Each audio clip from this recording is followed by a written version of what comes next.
fractional reserve banking.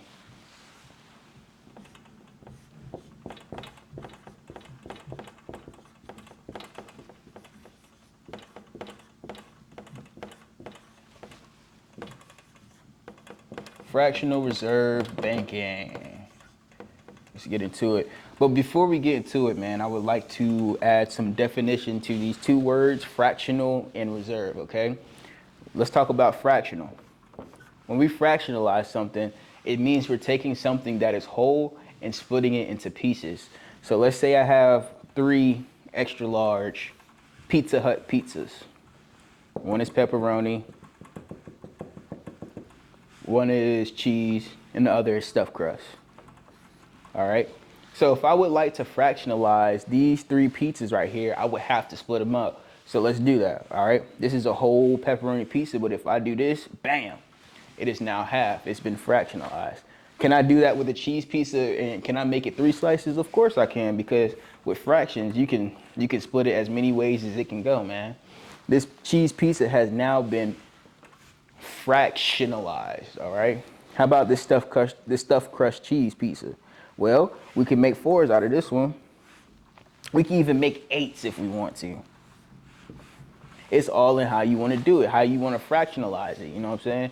This is fractionalizing, taking something that is whole and breaking it up into pieces or cutting it up into pieces. So now that we understand that, let's move on to reserve. Let's move on to reserve. All right. So when we reserve something, we are storing it away for later use in case of a crisis, or you need to have that in the future just in case of an immediate emergency or something. So this is the safety box. You know, we all have a safety box. We all have a little secret stash that we keep at the house. So let's say I have $20. Let's say I'm walking down the street and I find $20.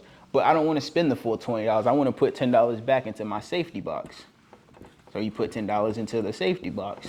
Well, this safety box is called your reserve, okay? You're storing this $10 for the future just in case you need it in a crisis or an immediate emergency, okay? So when you reserve something, you're putting it back, all right? You're keeping it for future use. You know, we all got to have our safety checking and savings account, man. We got to put stuff back. We have to reserve it. We have to save it. We got to save it just in case we need it. So now that we understand what reserve means, let's move on to what's really going on here and what's actually happening within our banking system, all right? Because what our banking system does is they fractionalize our reserve, all right? The money that they put aside, they fractionalize it. Remember, fractional means splitting something that is whole into pieces. So I'm gonna split my board in half. Bam, that's how you do that. And this is you. You have a job, and that job pays you. Let's say that job pays you $1,000 every 2 weeks. This is you. That job pays you $1,000 every 2 weeks. Now, eventually, over time, when you keep accumulating your $1,000 every 2 weeks, you're not going to want to keep it in a safety box, or you're not going to want to put it in your pocket and walk around with it. So you're like, I need to put this 1,000 somewhere. And what most people do is they put it in the bank.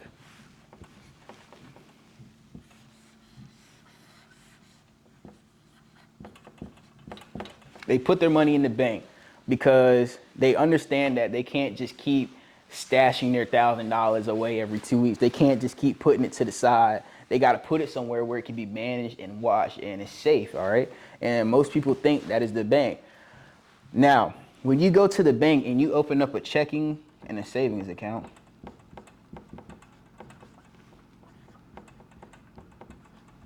when you open up these two things, a checking and a savings account, what happens is you are now in agreement.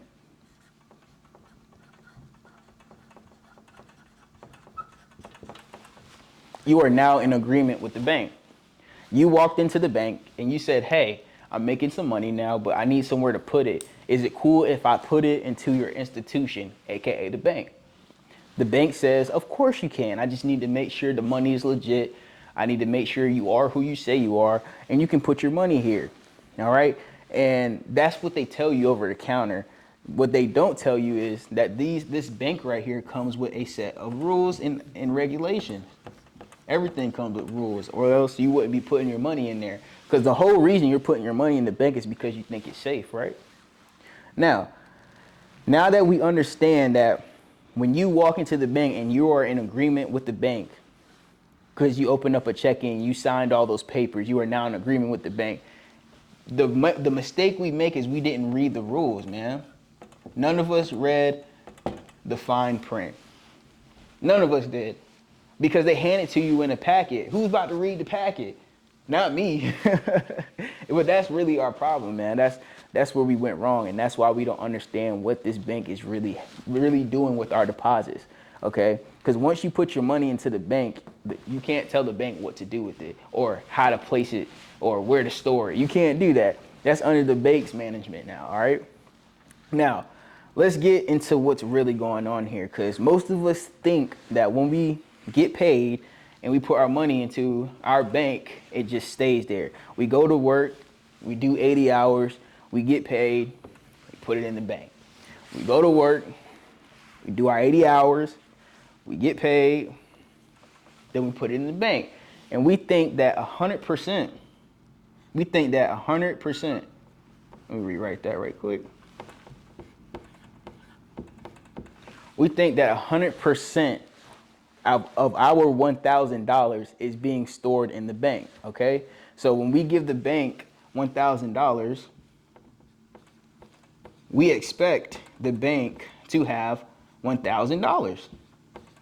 That's what we all think, because we all think the bank is honest. They're not gonna sneak us. They would never do that, because it's the feds. You know what I'm saying? If they do something, we're all in trouble. If we can't trust the bank, then we can't trust nothing. No, I'll just play with y'all though. I'll just play. Listen. All right, so you think that the full 100% of your 1,000 is going to be in the bank at a later use. But here comes the truth. All right, y'all ready? Y'all ready? I know y'all ready. All right, bet. So this is what happens. This is you. You have a job. That job pays you $1,000. Well, let me do this. That job pays $1,000. All right? And you're like, well, I don't want to walk around with this $1,000. I don't want to keep it in a safety box either. So I'm going to go into agreement with the bank.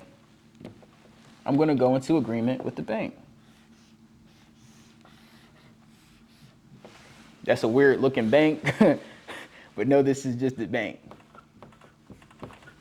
And you're in agreement now.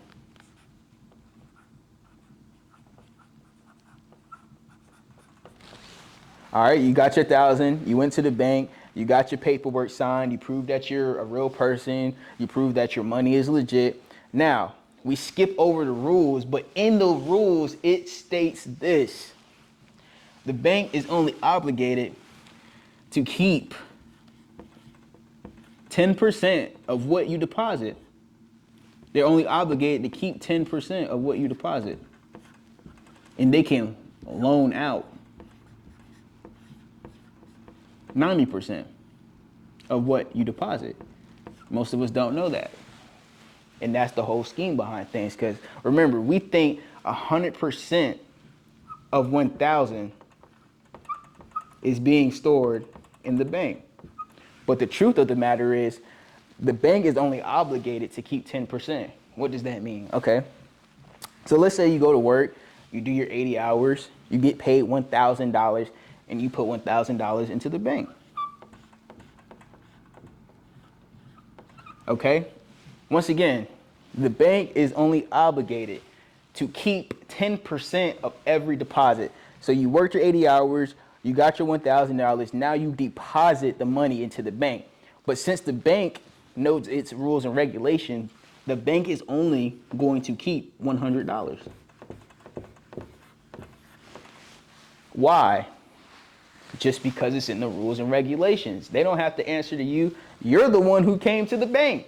You're the one who stepped in and said, hey, I need you guys to hold this money, okay? Because you have to understand, the United States of America is not a nation. United States of America is a corporation. So when you do anything with paperwork in the federal, that has to do with federal banking or anything, you're doing business, okay? You're doing business.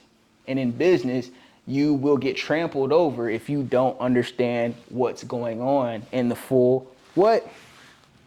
Agreement. If you don't understand the agreement, then you're not gonna know what you're gonna get out of it and why you're even doing what you're doing. So back to this. Once again, they're only obligated to keep 10%, and they can, guess what? Loan out the other $900.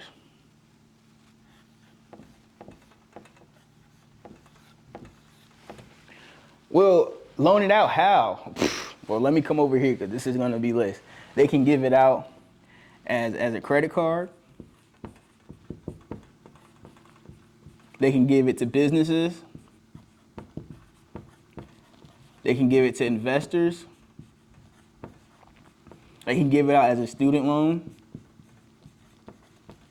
They can give it out as a mortgage. They can give it out as a car loan. In any other way you get money from the bank is not going to print money for you, okay? So let's say Susan here wants to go to the bank so she can get a loan for her car, all right? She walks into the bank. She's like, hey, can I get $900 for the new Maybach truck?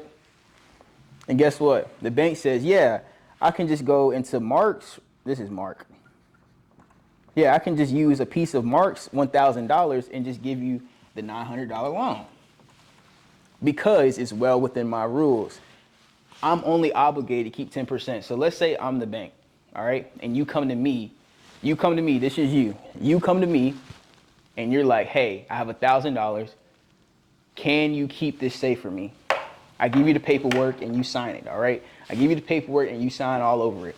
I give you the paperwork and you sign all over it. Now, in that paperwork, it says I'm only obligated to keep 10%. So when you give me $1,000, I'm going to hold on. The bank is going to hold on to 100, but the rest is going over there. The $900 is being loaned out and it's being used by somebody else, okay? I need you guys to understand that, all right? This is called fractional reserving. All right, they're gonna reserve only 10% of what you put in, okay? Now they're gonna fractionalize the rest, okay? Now let me ask you guys a question. Fractional. I don't know if I ever put the L there. Fractional.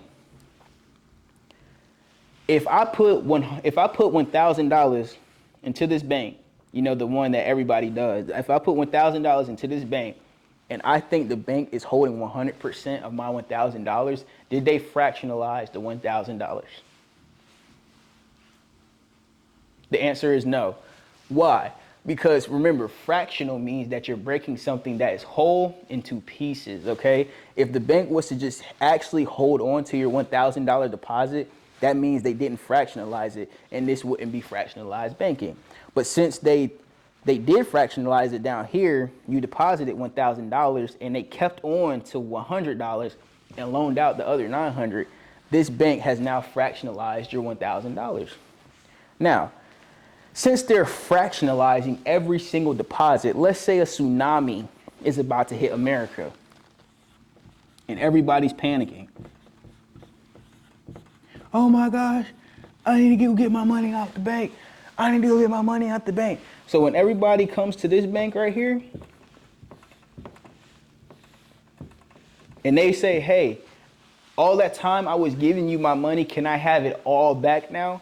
Guess what the bank is going to say? We do not have it. They're going to say, all that money you put in, we fractionalized it and gave it out.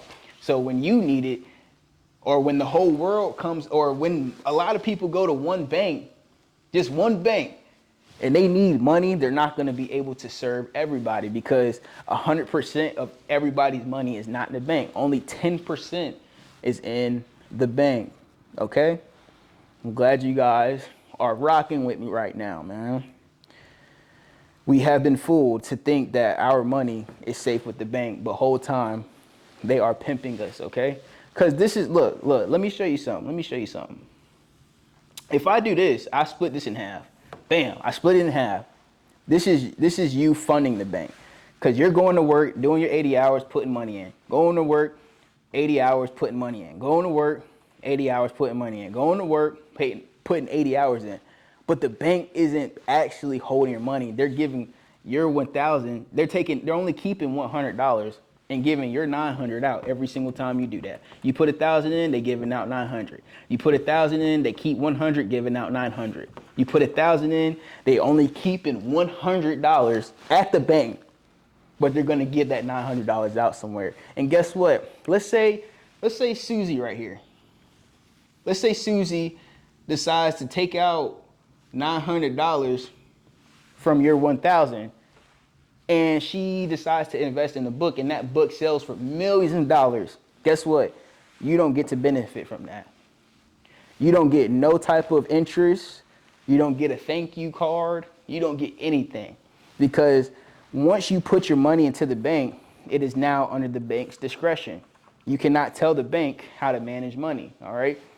But you can read the rules. And the rule states the bank keeps 10% and can loan out 90%. And you agree to this, okay? This is why most people will not understand this part, because they think that the reserve, like you see how I highlighted the reserve right here, they think that their money's being reserved in these banks, but they're not. They're reserving, they're just not reserving 100% of the money, all right? They're only reserving 10% of what you put in. You put in $5, they're reserving 10%. You put in $200, they're reserving 10%. You put in $3,000, they're reserving 10%. And guess what? With the rest of the money, they can loan it out. They can give it out in credit cards. They can give it out in business loans and mortgages and any other way people need money as credit. The bank can give out your hard-earned money to other people, because guess what? You're the one funding it. You're funding the whole Bank of America. If you don't understand this, you will be slave to the lender, all right? You are a slave to the bank, because you are constantly funding the bank, and the bank is constantly moving your money out, and the money that's being made over here is 10 times what you make over here, and you don't get no benefit from it, all right? So Sally's over here living it up off the money you put in, while you get absolutely nothing for it. This is fractional reserve banking. I hope you guys understand what's going on here, and I appreciate you for taking my course. That has